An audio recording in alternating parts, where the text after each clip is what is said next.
Let Freedom Ring. Before I get into anything, this episode is dedicated to the memory of Norm MacDonald, one of the really funniest guys ever, and a lot of people say one of the last true comedians ever. Passed away from cancer. All were big fans of Norm MacDonald. But we got security here. We're not worried about Soapy pre-op. He's a coward anyways. I have no worries that he's ever going to show up here again. I don't care what he says on Twitter or anything like that. But my guest this week, good friend of mine, Cam Bernazzani. Welcome to the show. How we doing, Danny? Pleasure to be here. Thank you for having me. Yeah, happy to have you. Very excited to be here right now. Let's get to know you a little bit. Sure. Where are you from? Where'd you grow up? Born in Nashua, Southern Regional. Lived my whole high school life in Nashua, raised in Nashua. So Nashua born and raised. I went off to college after. I went down to Providence. Obviously, was there for a little while. Came back to Nashua, New Hampshire. Loved New Hampshire. So New Hampshire most of my life. Kind of lived here most of the time. So, yeah. Awesome. Johnson and Wales? Johnson and Wales, yeah. That's why I went down there 2 years, and then I came back up here. So very cool. Very cool. Yeah. Yep. Now, we used to do this on the show. It used to be one thing everybody should know about you, but we figured that just wasn't enough. Okay. What's 3 things that everybody should know about you? Okay. Number one, if you don't know me, the biggest thing about me, diehard Cleveland Browns fan. Okay. I bleed brown and orange for these guys. I don't know what it is. I mean, I do know what it is, but just something that's always been a part of me. I can't shake it. There's been periods in my life, 0-16, 1-15. Yes. I could go on for years here, and I couldn't shake it. There were plenty of seasons where I said, I can't do another season of this, can't do another season of this. Try not to follow in the off season. And sure enough, August rolls around and I find myself tuning in, and I can't help myself. So a glutton for punishment, I guess, So. And we're going to talk about the Browns quite a bit. Cool, yeah, awesome, yeah. So. Number 2, I would say 2 things about myself. Two words come to mind that I think of, and I think it's hard work and loyalty. Two key words to me that are important, and I think that 2 things that I carry myself with, and says a lot about me, and you can see how loyal I am. I'm a hardworking guy. I think those 2 characteristics are something that if people possess those types of things, usually it's it's better.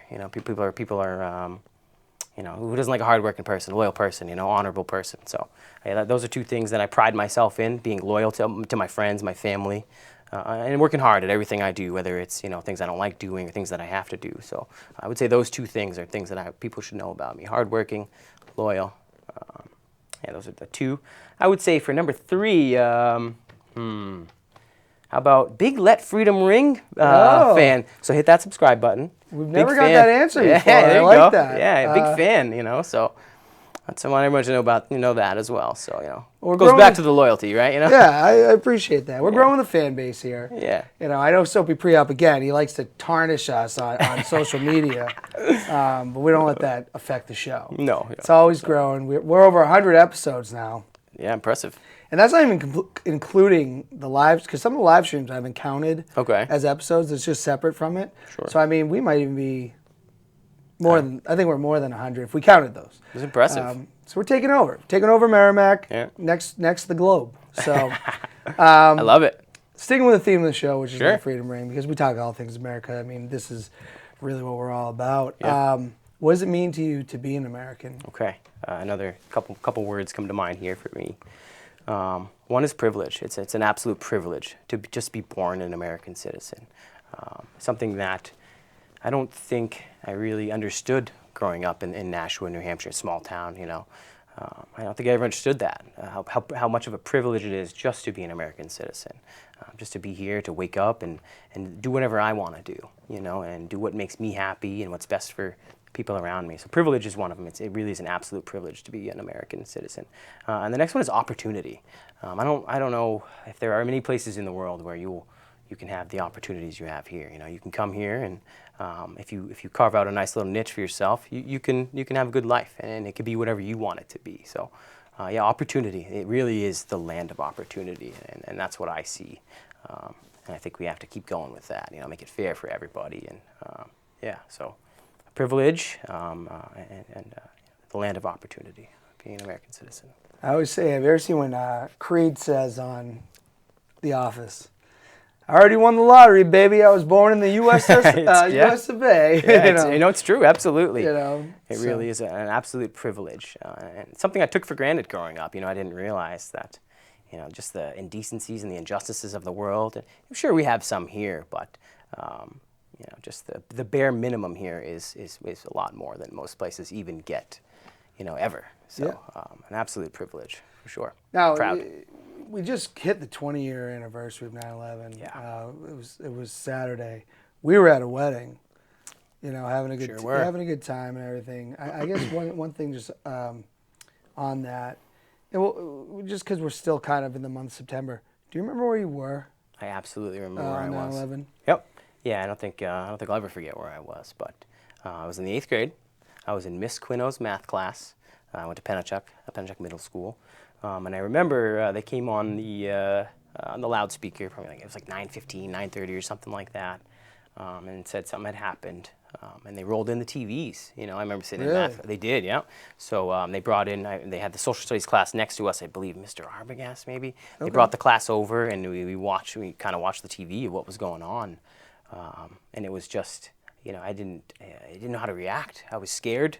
I'm thinking, is this going to happen here? At this time, I'm a 13, 14-year-old kid, and really, it was just a lot. Nobody knew what to think or what to feel. And I remember just watching the TV when the second one, hit it, and it was just like, it was just unforgettable. You'll never be able to forget it. And another thing that sticks into my mind, I have 2 younger sisters that at that time were in elementary school, and they had no clue what was going on. So my brother and I would meet them at the bus stop sometimes and walk, make sure they got home safe and whatnot. And they had no clue what had happened. They had gone through the elementary school. Really? They had no clue. So my sister always says, where she was. She said, I didn't know until the end of the day when you guys told us at the bus stop. We broke the news to them, and they were shocked. They didn't know what to think. So yeah, I'll never forget Miss Quino's math class. We didn't do any math that day, which was good, but just obviously a terrible event. It's crazy because it's really been hitting me, and it hit me on Saturday. I was like, I can't believe it's been 20 years. Yeah. I was a senior. I was a junior in high school, it's interesting because you say that they brought in the TVs. Yeah. Principal Burpee at the time wanted all TVs shut off. Wow. They didn't listen. Teachers didn't listen to that. But it's crazy to think how long it's really been because, man, you never forget where you were, and that still feels like it was yesterday. Yeah. And there's things that have happened more recently in my life that don't feel like yesterday. Yeah. Because it didn't have the impact that did. And I just came at 20 years. And man, it's wild to think about. Yeah. Never forget that. No, never will. Let's get into current events. Are you familiar with the Maura Murray case? Yeah, yep, definitely a little familiar with it for sure. So Maura Murray went missing in 2004, February, Haverhill, Massachusetts, Haverhill, New Hampshire. She was a UMass Amherst student. She had left the campus, said there was a death in her family. There was not a death in her family. Didn't really tell anybody where she was going. No one to this day really knows where she was going. Right. Had alcohol in the car, just a lot of stuff going on in her life. Car breaks down, someone came, they left, they called the police. Maura's never been seen again. I've been obsessed with this case probably since about 2010 when I became more aware of it. Right. But they found some bone fragments in the Loon Mountain area, which was the story itself at first, bone fragments. You don't know what that could be. So now they're testing it to see if it matches Maura Murray. And this is about 25 miles away from where this happened, I believe. Any take on this story? Yeah, for sure. So I did a little research into it, and of course, checked the story out and whatnot. Extremely bizarre. This girl just gets up for no reason, seems seemingly happy, everything's going well. Well, she had some trouble going on. Well, sure, okay, sure, yeah. But just it was odd for her to just drive away, right, and kind of go nowhere. So they said that the trajectory of her path possibly was going towards Loon Mountain or something like that. Yeah, I think she must have. I'm a little off. confused. Did she already pass Loon Mountain? I'm not sure. Gotcha. Yeah, I think that'd be tough to determine. But familiar, an odd case. There was one guy. I can't remember what his name was, but he was like a bus driver or something like that. Yeah, the bus driver was the one that that originally saw pulled her, up right? on her. Yeah. So I think I had read somewhere that it was only about 15 minutes from the time I that think it was, yeah, maybe even less. okay, from the time that he saw her and made his 911 call to the time that the officers had arrived, and she was nowhere to be found. Yeah. And there was this, I guess they said the scene looked a little suspicious, and some things they had ruled out, but just to think that in only a 15-minute window, she could just vanish and be nowhere. So, with the bone fragments they found, really all I can think is, hopefully we can get some closure or something here. I know it's a rural area out there, and I guess you just never know who's out there or what's going to happen. But just awfully tragic, and just you don't even think, and it's right in your backyard. It's right there, just really sad and bizarre. Very bizarre. I mean, it's one of the most famous cold cases there is, and the fact that it's in our state, I think that's why I've become so obsessed by it. Sure, yeah. I don't think it's her. No? I do not think it's her. I know there's Jared Renner. He runs a blog, and I might be saying his name, and he's pissed off a lot of people associated with her family, with a lot of theories that he's come up with, thinking that she's alive and well, and that she planned to leave. And I mean, to me, nothing adds up. Nothing has ever added up in this case. Are the odds that a person that would be willing to murder her would pick her up in that fast a fashion, to me, seems just a little bit, I don't know. Odd. Also, opportunistic. I mean, it's what, a 30-minute window or something? You figured he'd probably be following her or something, right? I mean, not just going to stumble on her. And, so then the only thing you'd have to figure is someone was following her. Right, sure, okay. Because nothing else would make sense. But then, when the bus driver had seen a car, or did they come back? Headlights. If someone were to snatch her, they had to have been following her. Quick, yeah. But I also believe that nothing makes any. Why would you not tell anybody what you were doing? Yeah, I mean, I don't know. You think every single person has someone close to them, a best friend or a sister or something. You would think she would have mentioned something to somebody. A friend, I mean, she had siblings, and. Well, she told her professors there was a death in her family. Yeah. There was no death in her family. Right. Extremely bizarre. Like you said, just one of the great mysteries of this area and cold case. It's crazy. I mean, and one thing that I bring up with that case, though, why would she even tell her professors anything if she had no intentions of coming back? It's true. I mean, why wouldn't you just disappear? Wouldn't it be easier that way? Wouldn't you just leave and I agree. You don't really have to tell anybody anything? Yeah, I mean, it's fishy for sure. Doesn't add up to me.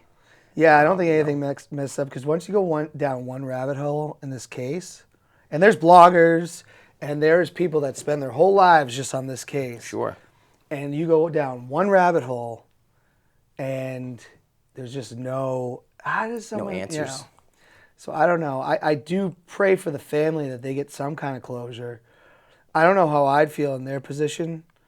Like, do you want this to be her? Or do you want there to continue to maybe hope she's alive? Or that's a great point. If I put myself in that position, I'm not sure what I would rather have. I don't think I could decide if I would want to know in the back of my mind that she's been alive for 16, 17 years now, and either was taken or abducted, or just disappeared and didn't want to associate with her family and friends anymore, or she really was injured and possibly tragically assaulted or something. I don't know which I would rather have, to be honest with you. Yeah. I'm not sure there is a good answer there. No. But, prayers and hearts out to the family, and then hopefully they can, maybe they can get a little bit of clarity here. Yeah. Definitely, I just want to put it out there. If you want to learn more about this case, there is so much out there. Oxygen Network did a documentary on this. Disappeared, which is a show on Investigation Discovery Television. They've done documentaries on this. It's all out there. And I'm telling you, you go down one rabbit hole, brings you up to another one, and there's just no... I mean, I've been obsessed with this case going on almost 12 years when I understood what it was. And I don't know. Again, prayers for the Murray family. I hope they get closure at some point. And I really hope she's alive somewhere. Alive and well, hopefully. Yeah, me too, absolutely. That's going to bring us to the vaccine, but not just really the vaccine, the arguments about the vaccine. Yeah. And before I say this, do you think that celebrities have any responsibility when they tweet something to the masses of people? Great question, interesting question.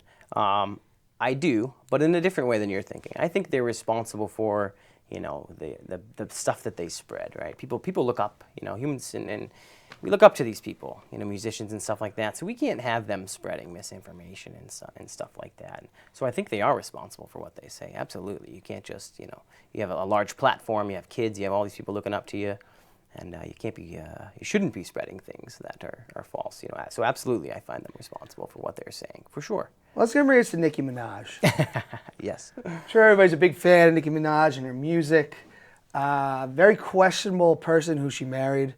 Sure. The guy has some really serious charges against him. I don't want to get too much into it, but let's just say underage people.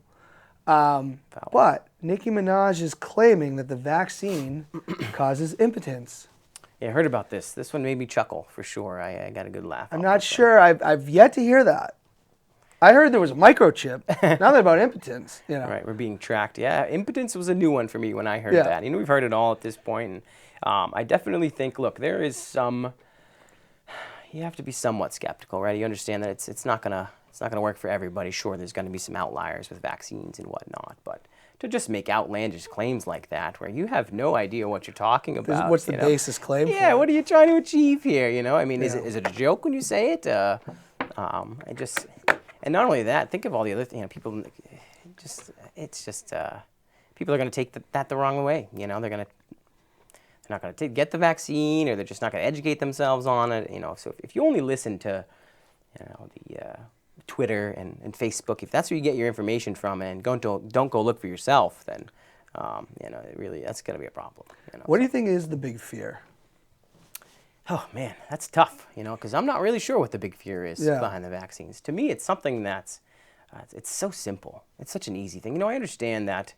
Not everybody wants to get it and whatnot, but it's just a simple action. It didn't take more than 20 minutes of my life, and think of exactly, and think just how many people that I could have potentially helped or saved or just reduced the spread. Such a simple thing to do, in my opinion. I don't think we get this far without in modern medicine, and as far as we are without vaccines. So to question them is dangerous. If you ask me, the big fear maybe I think people think that it might cause them some disabilities and things like that. I'm not really sure where the evidence there is for that, but I'll leave that up to the experts. I'm not an expert. My favorite is when someone tells me they're not getting the vaccine while they're smoking a cigarette. I'm like, you're not worried about what's in that cigarette, sure, yeah, but you're worried about what's in the vaccine that's going to stop a virus that has killed, I don't even know the number at this point. We still know that a lot of people that are unvaccinated are the ones dominating the hospital. Yep. And, they're like, well, we might need another. It's not working. It's not. But I'm like, okay, but the people vaccinated aren't really dying at the number that the others are. And they're getting very mild cases. Now, some people were getting mild cases, too. But there's no simple answer. Right. But to just be like, I'm just going to buck the system, it feels like they're just doing that to do it. We are in the middle of a pandemic. Sure. Unprecedented time. We've never been here before. No. This is all new to all of us. So to spread bullcrap like Nicki Minaj did get called out by the good doctor, Dr. Fauci, who gets a lot of crap from a lot of people. Yeah. But science is not simple. And as you learn more about the science, maybe you need a booster shot too. Sure. But it's just like, I don't get the logic on being so hard against it. Right. And then just making outrageous claims. Yeah, I don't get it. It makes no sense to me. What I can say, though, is if we need some lyrical advice, maybe we should go see Dr. Fauci, and maybe he can help us with some music and whatnot. I think Dr. Fauci should cut a diss track on Nicki Minaj. Yeah, there you go. I like it. Now, that's an album I would buy. Yeah. Just Fauci dissing Nicki Minaj. She deserves it. She argued with Mariah Carey on American Idol, which was so disrespectful. You don't disrespect Mariah Carey. Uncalled for. American treasure. Yes, an American treasure. Absolutely. I'm sorry, Nicki Minaj. You're not even on that level. Not even close. You're questioning Fauci. You question Mariah Carey. Yeah, I hear you. We're going to cancel you. Yeah, exactly. Yeah. I mean, I guess the lesson here is don't go to the musicians when you need medical advice. True. Don't go talk to the rappers and country music stars. Listen to the doctors. Listen to the experts. Well, that's the thing. They're scientists for a reason. Right. They're experts for a reason. I don't need to know what Joe Schmo off the street's opinion is. Not at all. With no background, you know? Which is going to get us into a little bit of, just real quick, Sure. Joe Biden, that's our president right Yeah. now. Yep. He's coming up with some mandates for the vaccines. It's pissing some people off. Yeah. Overall, though, what grade would you give Joe Biden so far? We're not that far into his presidency. We're only about 9 months in. Right. So This one was a tough one for me, I think. I don't think he's done a poor job.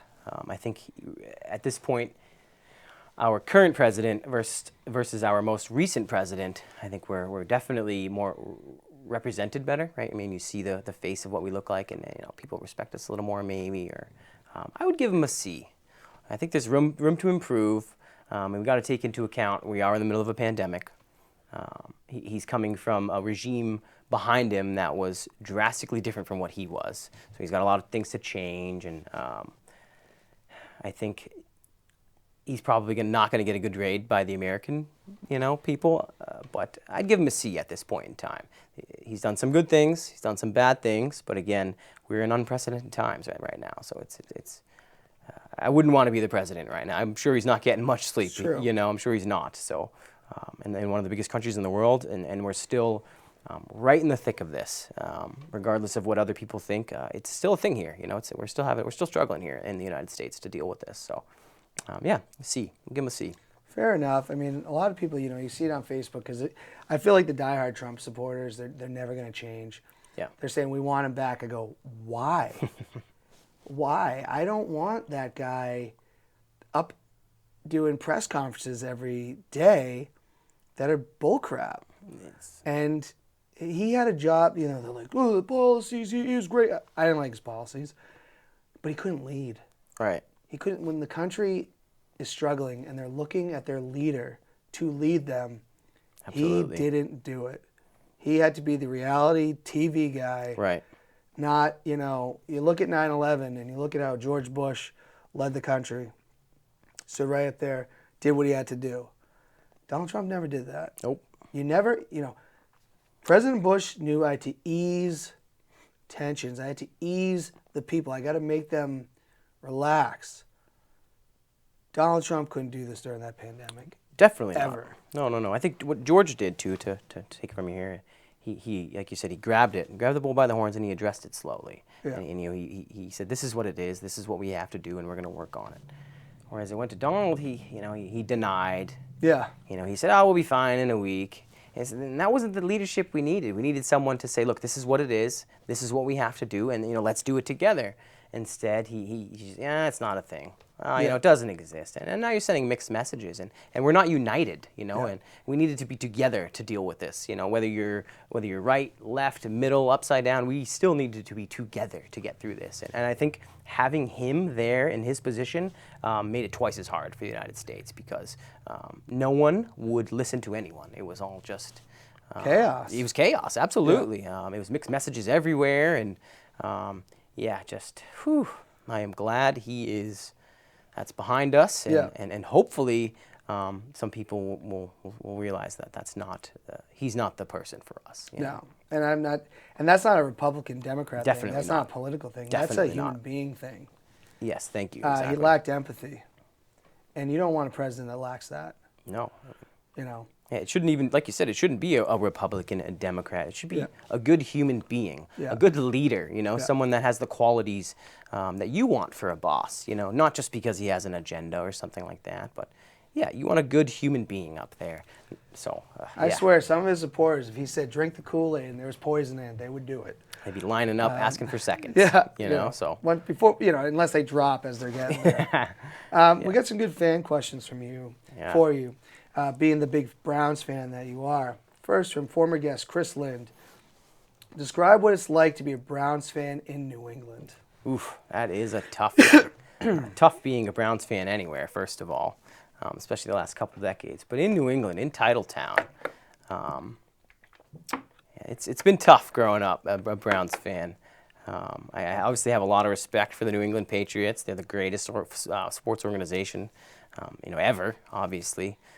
But I would say that if I wasn't hardened by all the heckling I received growing up, then I would be the Browns fan I am today. That's for sure. But it's all in good fun, But definitely was difficult growing up here, and a lot of, like I said, heckling, and even still, I'll walk down the street in my Mayfield jersey, and I'll still get people hollering at me, and maybe that's anywhere I go. Maybe my experience is here in New England because I haven't been around the country too much, but you definitely get heckled here, and then when you wear the Browns clothes anywhere, all the time actually. So it's been tough. Yeah. Develop thick skin. Oh, definitely have some thick. So you and I, specifically. Oh, yeah. So. Well, you get mad because I didn't know you taped games. Well, at the time, I can't tape if I don't watch sports in live action. Right. I can't go back. Well, so I don't tape games now. Okay. But when I was younger, I didn't have any way to watch the games. Obviously, you have to pay crazy amounts to get the games you want. But when I was younger, what I would do is I'd go black for the day. I'd try to turn my phone off. I didn't want to see any of the scores, and then I would watch the replays later, Gotcha. which was, I tried that for only a year or two, and as you can imagine, it wasn't easy to do. No. To try to keep the scores fresh for the next morning. It was near impossible, so it was tough. But yeah, I mean, I don't want to miss a snap. I want to see every single play, every fumble, every pick we throw, all 75 quarterbacks that have been in there for the last couple of years. Yeah, I want to see everything. So. Because we've gotten into art, because I know as you would say, hey, stop bothering with this, I'm taping it. But in general, there were years back, I posted about Walking Dead when Glenn was killed, and I became the biggest heel on Facebook that night. I mean, hatred, messages, telling me to go to hell. People just like defriending me, flipping out. I didn't really think about what I was doing in the moment. I might have had a few drinks during football that led to those actions. But I think you can. I think sports are fair game on Facebook. You can, that's not a spoiler because it's live action. Especially when it's live, right? Exactly. Then I started to get crap about pro wrestling and talking about that in live action. I know wrestling is scripted, but it's not a television show. Right. That's also in live action. Right. I think either one is fair game. Yeah, on social media. Absolutely. If you don't want to see the scores and you don't want to know about what's going on, then you shouldn't be on social media, quite honestly. You can't control what people say, right? You can't control what people do on there. So, yeah, if you don't want to know the scores, don't be on there. I got someone, they were like calling me out for spoiling a wrestling pay-per-view. I'm like, no, that's live action stuff. Yeah. You turn your phone off, you're waiting to watch it. Sure. And I don't want to hear this. Exactly. So if you're not turning your phone off, then you're just asking to get, to have it spoiled on you. Have it spoiled. Now, it's not like I want, it's different if you go out and spoil a movie. Right. Or maybe, the Walking Dead thing, I did not expect people to, because I always watch it live. I think most people watch it. Then I'd avoid something if I didn't want to. Social media people want to talk about stuff. They want to talk about fun stuff, What's going on, Yeah. Yeah, absolutely. Now, another one for me and Murray, one of my old ex-wrestling teammates. How does it feel knowing Big Ben was the winningest quarterback in Cleveland for years? Oof, it does not feel good, that's for sure. I would say Ben Roethlisberger is probably not a high character guy. It's not somebody that I think should be the winningest guy anywhere, personally. Maybe my knowledge of the situation probably isn't fact, but I don't think that man deserves to be the winningest person in any city. But that's a tough one. There was some tough years out there in Cleveland, and obviously the rivalry between Cleveland and Pittsburgh is one of the oldest in sports. It dates way back. So yeah, that's a tough one. And I remember I'd have to watch. At one point in time when I started watching the Browns, the Browns actually had the winning record in the overall, the rivalry. I think right now it's like 65 to 52. Do they count those? Because those are technically the Ravens. They do. Right. Okay. So what they did was they stopped. They stopped counting once they changed. Sure. Ravens started new, and then they repicked back up. They give it back. Okay. Yeah, exactly. So I think the head-to-head is right now it's like 65 or 68 Steelers to like 55 games Browns. And when I started watching, it was like 53 to like the low 40s. And I know you heard me say 50 a couple times there. That's because we haven't beat them that many times in the last couple decades. The Steelers have been really good. Oh, absolutely. Since the 80s, and they really, they've just kind of, it starts from the top with them. Great organization, great owners, and that's a tough one. Ben definitely deserves it. He played some football, and He played hard in Cleveland, but that's one that I can't wait to take back. I think we might have the guy now that we can take. We can get rid of that, hopefully. I enjoyed watching the Browns slaughter the Steelers in the playoffs. I enjoyed every moment of that. Absolutely. Because as a Patriots fan, we don't like the Steelers either. Right, yeah. That rivalry is a little more new. Sure. Obviously, because they both were pretty great in the 2000s or, the last 20 years, they've been both great. So, anytime the Steelers lose, I love to see it. Yeah, same here. Yeah, it's one of the better days. Do you think there's any team that will want to risk having Josh Gordon on their team, from Dan Fuentes? Oh, great question from Dan Fuentes. I don't see it happening. I don't see what benefit it gives anyone. I think he had a lot of opportunities. What a phenomenal athlete that guy is. Just an suspended absolute... for weed. It was never hard drugs. Right. Well, so not only was it weed, but it was a self-control thing. He just couldn't keep control of himself. Yeah. And he had some opportunities in Seattle. We thought, man, he's going to be great. Pete Carroll's going to get a hold of this guy, and we're looking at the next, Larry Fitzgerald. I mean, that guy was a freak athlete, a big receiver. And then, of course, he went to New England, and that crushed me. I thought, we're watching our guy, one of the only guys we've had in the last couple of years, really a superstar if he, could stay on the field, now go to one of the greatest franchises ever. And I'm thinking with, Bill's going to turn this guy into, the next Megatron. Fortunately, he couldn't keep his head in the, in the playbook, and he thought, alcohol and smoking were more important than his teammates, and he lost his opportunity. And I just don't see a team taking that chance. Maybe late down the stretch, if a couple guys get hurt, maybe Tampa. Let's say Antonio Brown and Mike Evans get hurt. I could see them maybe taking a flyer late, cheap money to, someone that can burn up the sideline. But I don't see it happening, and I don't know why you would. I think it's a bad rap, though, because I a lot of times use pot for weed, and I go, so you want him killing himself with hard drugs? You want him killing himself with alcohol? I just thought it was silly. A grown-ass man should be able to do that. Absolutely. And then when you think about, all of the other violations that some of these other guys are, we have some assault. I'm sure everyone saw the Ray Rice video. Yeah. And then this guy's getting, so the second time he got popped, it was actually alcohol. It wasn't even weed. I don't think a lot of people know that. He was they're not allowed. They're allowed to drink alcohol. Well, you're allowed to, but so after he got reinstated the first time, the second time. So he was at Baylor. He got in trouble. Yeah. The Browns gave up a second-round pick to take him. In a compensatory draft. And then he got in trouble again. They reinstated him. And the terms with him and Goodell were you had to stay sober when you were traveling. So I think that was kind of put on by the team. He wasn't allowed to be drinking on team facilities, flights and stuff like that. And he obviously had to stay. He couldn't smoke. And on one of the flights to Vegas, I think they were playing somebody out there, and he had a couple of drinks on the airplane. And I'm not really sure if it was a teammate or a coach or an NFL exec that saw him and popped him, but it was actually alcohol that got him on the second time, just a dishonesty thing. Not that he did anything wrong, that he agreed to not drink alcohol and had a few drinks on the airplane, and that's why they suspended him on the second time.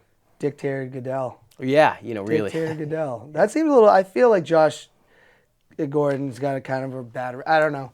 Those are recreational, legal in most places. If he was, The Mets in the 80s had cocaine in their pockets. Right, exactly. For God's sake. This guy's smoking weed and drinking a little bit. Right. And he's getting kicked out of the league. It seemed a little bit much. I agree. And then you look at some, Colorado. I mean, obviously it's been legal there for a while, even while he was playing in the league. Yeah. And I'm thinking there's no way that they're testing the Broncos for it because it's recreational. They can go down the street and buy it. So, in Washington, obviously Seattle was another, those are the first two states here in the United States. It didn't make any sense to me. Something that he can go buy at the store and do on his own time. And now you're taking his livelihood away from him. Yeah. It almost feels targeted in a way. It's a good point. Definitely targeted. But Supreme Leader Roger Goodell, really treating people well. He's been a great commissioner. Had to make an example somewhere, I guess. So. Best quarterback in Browns history from multiple-time guest Leo Connors. Okay. This one's got to be Otto Graham so this is tough, right? So Otto Graham, Sipe was great. Sipe actually has the passing yards record. But Otto Graham, four championship titles, 4 straight. He only lost I think it was 3 or 4 football games in 10 years. I mean, not only is that one of the best Browns quarterbacks ever, you have to put him in an argument for one of the best quarterbacks ever. I mean, he played 10 seasons and he only lost 4 football games. That's crazy. Sure, that's a different time. It's back in the 60s and whatnot, but he only lost 4 games. It could be 5. It was on one hand, very impressive. His record, whew, it's amazing. Only lose a couple games, but it's close because Kosar is another one. Bernie Kosar, the comeback kid there. I think he really reinvigorated the Browns and their team and their fans when he came in. He was more of the gunslinger type, where he's not the best quarterback, but it was he was the embodiment of the Browns. You can hit us, but you can't keep us down, kind of thing. And so definitely autogram, but a close Bernie Kosar there. And hopefully, in another decade, we can say Baker Mayfield. Hopefully. Hey, we'll see. That's bold, but yeah. He's already gotten better from the year before. Yeah, he looks good. Looks good. So we're going to go in sports. Your fanhood is very fascinating because it's literally all over the place. Yeah. Yep. You are a Browns fan, a Boston Bruins fan, a New York Yankees fan. Yep. I don't believe basketball is something you care too much about. No, not a big basketball guy. I wish I was. I just never really got into it. So explain to us this random fanhood. Yeah, this is a tough one for me. It came from family members mostly, and uncle, father, or most of them came from. And the only thing that I could really understand was when they started watching sports. Those were the teams that were good.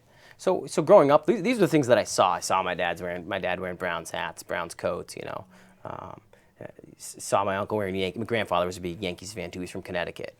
Obviously that's kind of a swing state when it comes to baseball because Connecticut's right there.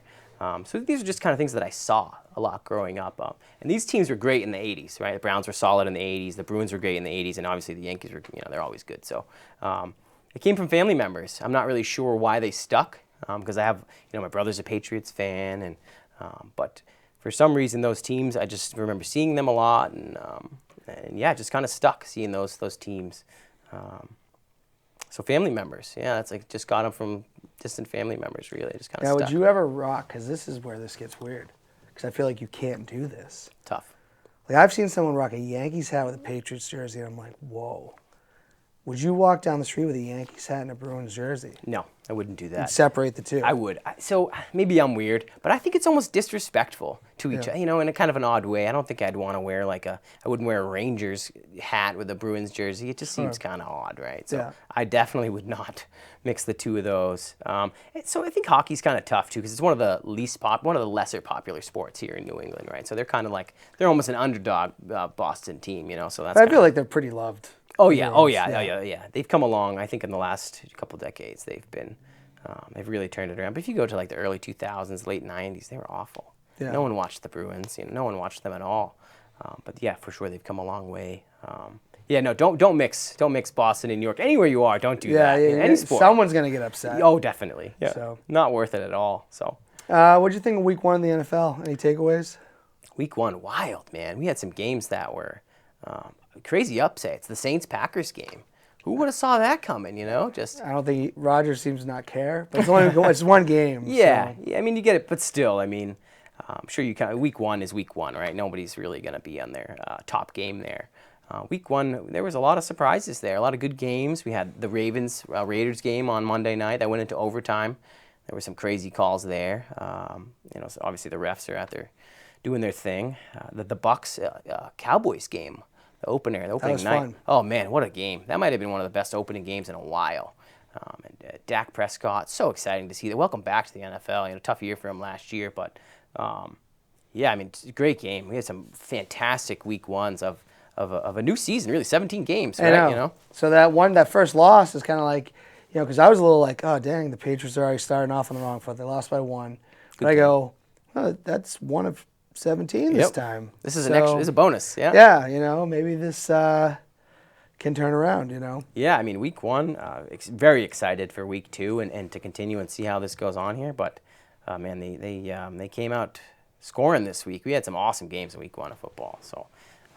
So excited to keep. I'm ready for Sunday here this week. So can't wait. Yeah. I got I got 4 softball games this Sunday, or maybe possibly 5. So I'll have to be checking on my phone. Yeah. But you got a top 5 favorite sports moments? So do you mean me personally? You Sports- personally. Okay. Yeah, I got a couple of them. Well, you touched on one of them earlier, right? The Steelers playoffs game. Yeah. I'm going to go backwards. I'm going to go 5-1. I'm going to put that one at 5. Okay. Only because I feel like the Steelers kind of beat themselves a little bit. They were a little bit outmatched there. I hope That was didn't- finally your chance to see, because I think the Browns haven't really been in it since Kelly Holcomb was the quarterback. Right. To see a big playoff game. For sure. And so the last time they were in the playoffs, they lost to the Pittsburgh Steelers. Of course, it was the Kelly Holcomb, Tim Couch thing. Right around the time where I started following those guys and really tuning in. I was a big Tim Couch fan. And maybe I should have wore the Tim Couch jersey today, but a big Tim Couch fan. It definitely didn't get a fair chance in Cleveland. But yeah, the last time they were in the playoffs, we played the Steelers. Yeah. We were Tommy Maddox. Tommy Maddox, yeah. XFL MVP. Sure, we were actually beating them. It looked Yeah. good. We were up I think it was 27-13 at halftime. And they actually ended up beating us last minute field goal, 36-33. We lost to them 3 times that year, 36-33, as a game tying or game winning field goal. So that one definitely crushed me when I was a kid. I can imagine. Yeah, and then of course here we are 20 years later, and then we get to really stick it back to them. Finally. So, yeah, Yeah. it felt good. So that one was 5. Couple tough moments here. I mean, there's got to be a couple of these Yankees championships in there. I know it's probably not preaching to my biggest fans here in New Hampshire, but another one that stands out to me. I went to my father, my brother, and I used to go to Yankee Stadium every year. Every August, we'd pick out a game and we go check it out. One year we bought it early in the season, maybe like April or something like that. Got tickets for late in August. And they ended up being Mariano Rivera's last home game. Oh, and, wow. And it was sheer luck. It was against the Giants. That's history. Yeah, really. And we didn't even know that was going to be the game because he didn't say it until a little bit, a couple weeks into that. So we get there, and we get to our seats, and obviously, they had a little ceremony for him. They actually had, I don't know if, I'm sure he had the Enter the Sandman was his song. Oh, yeah. Right, so they had Metallica in center field. Oh, they actually got them there, Yeah. So I think it was dubbed. I don't think they were actually playing, but they pretended like they were playing.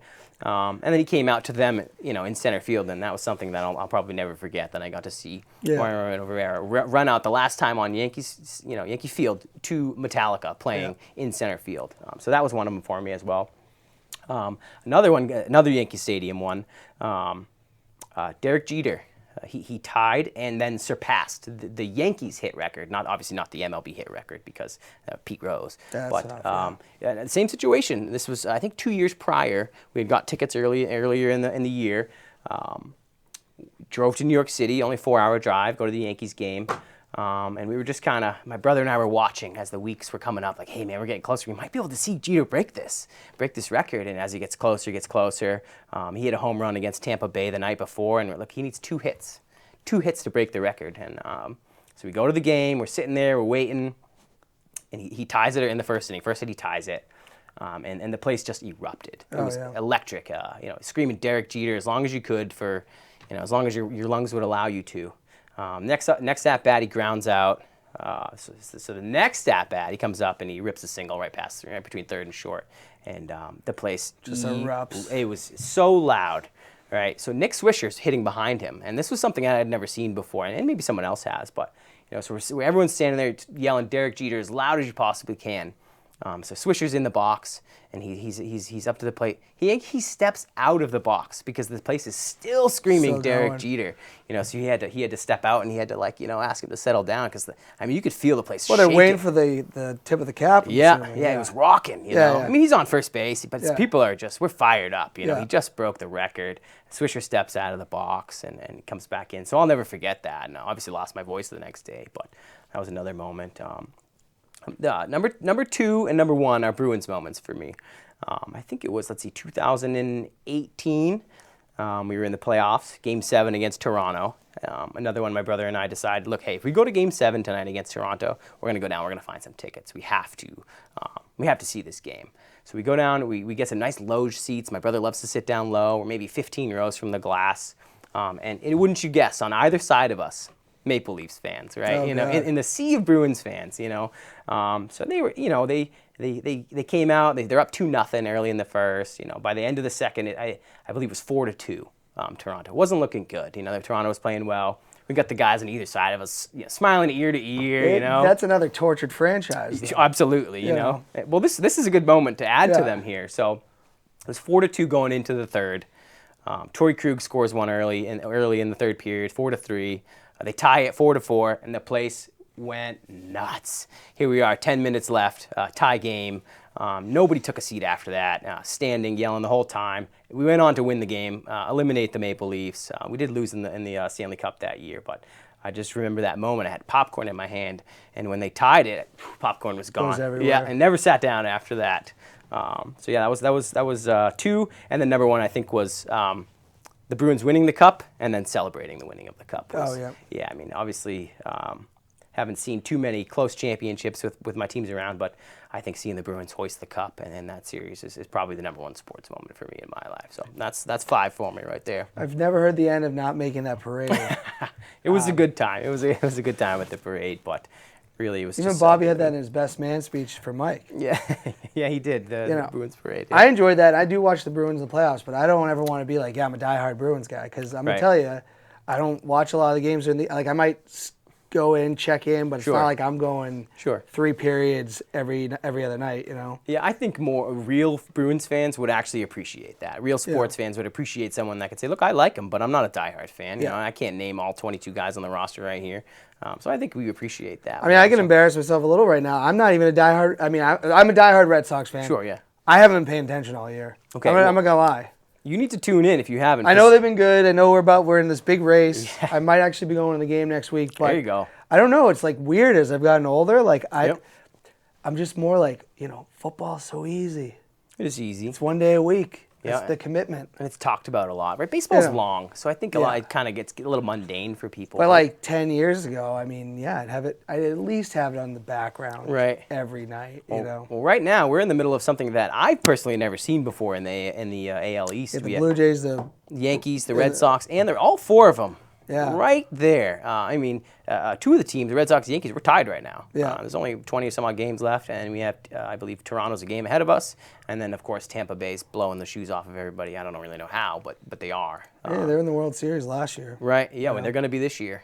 Maybe. But 4 teams right there in the AL East that are all some great teams. We got some great baseball coming up here in the next couple of weeks. So it's great to see the Red Sox turning around after last year. Yeah, for sure. Seems like that's their pattern. That's the ownership. The ownership looked at last year and go, not going to have fans here, who cares? Yeah, I mean, it worked for them. They have a team this year. They have a lot of exciting bats, a lot of young. I mean, how do you not love Devers? That kid, he's 23 years old. He's young. Yeah, he's young, and he's a stud. You know, he's good. Also, good personality. So the Red Sox, they know what they're doing over there. It's hard for me to say. They got money. Sure. Yeah. When you got money, you can figure it out. Yep. Pop culture, real quick. Sure. Talked about the death of Norm MacDonald. Do you have a favorite moment of his? Oh man, a couple of them come to mind. Two little ones. Obviously, the Man Show was one of his, right? Was that him? That was Carolla. Yeah. Okay. I'm thinking Billy Madison. Yes. He was fantastic in that movie. Yeah. Who would you rather bone, Jack Nicholson or Meg Ryan? Jack Nicholson 74 or 74? Meg Ryan. Meg Ryan. Yeah. That was probably one of my. But so it's hard to pick one with that guy. I mean, he just really was a true comedian. Just so funny and so loved by everyone, really. Yeah. Not many bad things to say about that guy, but rest in peace, Norm MacDonald. Awful, man. I gotta say, his Burt Reynolds and Jesus, what's his name? The guy that did the Sean Connery. Another staple of Saturday Night Live, and I'm blanking on his name. I don't know why. But man, if you actually look at old stuff with Burt Reynolds, he could be that guy. Yeah. He could be a real jerk. And he would have like the, name's Turd Ferguson. He's like, no, that's a good one. Yeah. He goes, all right, Burt Reynolds goes, it's not my name. I got this big hat on. Yeah. It's funny. It's a big hat. No, it's not. Yeah, it is. He had Burt Reynolds down to a T, obviously on steroids, exaggerating his personality. Yeah. But yes, R.I.P. Norm MacDonald. R.I.P. Absolutely hilarious. So, do you have a top 5 movies? Top 5 movies. That's going to be tough. Oh, whew. A lot of good movies come out lately. Top 5 movies. I think one of the ones that oddly is my favorite. I don't know why. Maybe just one of those. Stand by Me, just an old classic movie. I love that one. The Leeches freaked me out. Yep, the Leeches still freak me out because of that. Great movie, but that's one that always stuck with me. Let's see, the Batman movie, of course, Dark Knight, and those movies are tied up. Those are great movies. They're awesome. I always enjoy those movies. The Lord of the Rings movies series, probably number 3 for me. The Departed. Love that movie, and The Town. I love The Town. That's another great movie. Those types of movies. So yeah, that's a couple movies. Before we get into blank versus blank, 'cause we're getting short on time. Any favorite albums or bands? Yeah, probably a little more obscure. A couple bands. Cage the Elephant. I'm not sure if you've ever heard of them. That's probably my favorite band. More of an alternative rock type of thing. Weezer, Sublime, more rock music kind of things. But I listen to all types of music, so probably nothing specific. No individual ones, no. But yeah, I mean, kind of whatever's on, really. Just love everything. I love all music. So. All right, awesome. Well, let's get into blank versus blank because I've got some good ones here for you. Okay. First one. So you got to pick one. Just tell why. Sure. Kelly Holcomb or Baker Mayfield? Oh, Kelly Holcomb or Baker Mayfield. I'm gonna have to go with Baker. I think at the time I wasn't a big Kelly Holcomb fan. I don't think Kelly Holcomb should have taken the field. I thought Tim Couch didn't get a fair shot. And Baker right now is our savior. And a lot of people, I don't know, he gets a bad rap. He had one bad. He had that first season wasn't good, and he had all. He was okay. He had all those commercials. Sure. You film 5 commercials, and you're watching them during the commercials of every game. Yep. You expect that guy's delivering in the game he's playing. Sure. I mean, but you look at his numbers, and the guy does deliver. Oh yeah. He did in the next year. I'm just saying the first one. Yeah, he was. I agree. He was. I think he was 17 and 18 for 17 touchdowns, 18 picks that first year. Obviously, that's very underwhelming. But then again, you look at the coaches they had there, and everything that organization has been a mess for a while now. So definitely gonna go with Baker on that one. Yep. Jeter or A-Rod? Jeter, not even a question. A-Rod, poor character guy. There wasn't ever anyone that I enjoyed, and he was this close to being a Red Sox. We forget he was this close. Yeah, I mean, I will thank him or appreciate his work for the title in 09. I think he hit 12 home runs in that playoff run there. We're not winning that championship without him. Of course, CC He was finally showed up. the only time he showed up. Yeah. He never ever showed up. That guy, from someone who watched a lot of Yankees games. But yes, in that playoff series, I think it was 12 or 11 home runs. But other than that, I mean, Jeter, how do you not love the guy? Yeah, not a bad thing to say about the guy. So I even have Jeter memorabilia. right, exactly. So you can only watch one for the rest of your life. One goes away. Boston Bruins and New York Yankees. ooh, man, that's a tough one. I'm going to watch the Boston Bruins for the rest of my life. And just simply because of this one fact, that playoff hockey, there's no sport like it, I think. I think just to watch the intensity of those guys for, we're talking no commercial breaks. Like, they just go the whole time. I think that excitement is something that, the playoff time in hockey is the best. There's no sport that matches that. So definitely going to go with the Bruins. All right. Would you rather watch a horror movie or a comedy? Comedy. Yeah, who doesn't love to laugh, And definitely a comedy movie, for sure. Sticking, because I asked this a lot. Sure. I got Jason and Michael Myers on the table. Yeah. They're in a showdown. Who's winning? In a showdown, who's winning? I've always been impartial to Michael, personally. I thought Michael probably wins that one. He was creepier to me. Just the whole no talking. I know they both don't talk, but just the whole, I don't know how he stalks, he walks. He was just so creepy to me. He was so much creepier. His face mask was even creepier. Just it's a better mask. Right, the no expression and the hair. I'm gonna go with Michael on that one. But Jason's definitely a close second on horror. But yeah, Michael. I can't wait for Halloween Kills. It's almost here. Yeah. Hulk Hogan or The Rock? Ooh, so this is a tough one for me. I'm not too big into the wrestling now, but back then I was huge into wrestling in the 90s, late 2000s. I'm going to go The Rock, and that's a tough one, and only because for me, when I started enjoying it, he was the reason. I mean, that guy was everything. He had the mic, he had the looks, he could wrestle. He was so exciting, at least when I was a kid. Just you give that guy a microphone, and you were laughing. You're getting gold. Right, it's gold. So just for that alone, probably The Rock. But, that's a tough one because Hogan it's Hogan, right? So I got 3 Alabama quarterbacks all starting for their teams right now. Yep. I got Mac Jones for the Patriots, Tua for the Dolphins, Jalen Hurts for the Eagles. You can only have one. So this one's going to be probably a surprise. I'm going Mac. gonna go Mac Jones. I think Bill doesn't take that guy if he doesn't know there's something there, right? And of course, Jalen Hurts lost the job to Tua the year before, right? So he was never, fully in it.